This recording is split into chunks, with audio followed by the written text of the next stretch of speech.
And the Pharisees and the scribes stirred up the crowd.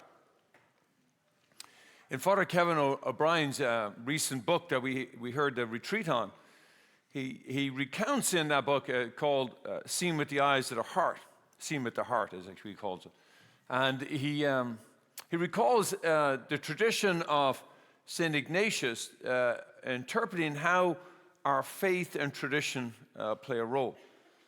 He said that for St. Ignatius, that our tradition of faith is less an anchor and more a rudder with which to navigate through the river of life.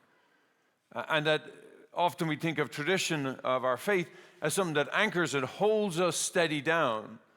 But he challenges that assumption, St. Ignatius, that sometimes makes us immobile, makes us unwilling to be able to move with what happens in our life. Whereas a rudder, one is able to navigate the difficult waters and the treacherous waters, as well as the calm waters of life. I think it's a wonderful metaphor to understand tradition and our faith, especially on this Sunday when we do what one of our ancient traditions is Palm Sunday is. And in every church throughout the entire Christian world, people gather holding up the palm branches, hailing Christ as King, as Hosanna, Hosanna, here is the kingdom of David at hand. But here's what always strikes me as powerfully difficult to grasp. It's the same crowd that we hear in the beginning of the gospel outside, are the ones who sing Hosanna, Hosanna, are the same crowd that say, crucify him, crucify him. And the challenge with that is, how did that happen so quickly? Were they that fickle? Is the crowds that fickle? And the answer is, yeah. And unfortunately, we are that fickle too. And the challenge is, how do we move from this? How do we use our faith to steer us away from the fickleness of our life into being firmly for Christ, and that always choosing Christ? And there's no simple path for this, but it does require us to be thoughtful and realize how easy it is for us to, in a sense, turn away from Christ. And we don't do it necessarily in bold and difficult ways, but we do it maybe in subtle and maybe not so dramatic ways that has equally a profound effect. The challenge is that we want to think there are good people in the world and there are bad people in the world.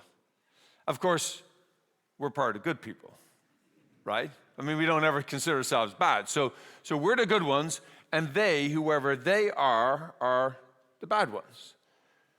And the challenge is with that is that that's just not simply reality. As much as we want to believe it, it's nice and easy to think that way. They, whoever they are, whether they are non-Christians or whether they are non-Republicans or non-Democrats or whatever tribe we hold on to, then the they is other than us. And the challenge is that's simply not true. The good and the evil in the world is within every single one of our hearts.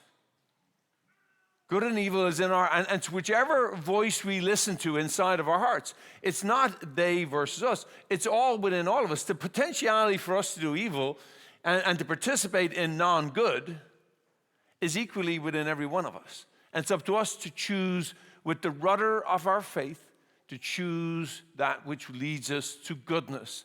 That's what leads us to truth. That's what leads us to beauty. It reminds me of a great Cherokee tribe, Native American tribe, Cherokee parable about trying to explain this, and it goes like this. A chief was trying to explain to his grandson this concept of having to choose and to be that of goodness. And he said to them, inside your heart are two wolves. And inside all of our hearts is two wolves, a good wolf and an evil wolf. And they fight. And so the child is wide-eyed and says, and one will always win. And the grandson says, which one? The one you feed. The one you feed. Which one do we feed inside of ourselves? The good one or the complacent or the evil one? It is not they versus us. It is always within us. We need to fight that battle every day. And to whom do we listen to who stir us up? And does it lead us to Christ? Does it lead us to goodness? Does it lead us to truth? Does it lead us to beauty? My friends, each and every day we need to choose Christ by choosing to feed the good wolf and not the evil wolf. Today we choose Christ again.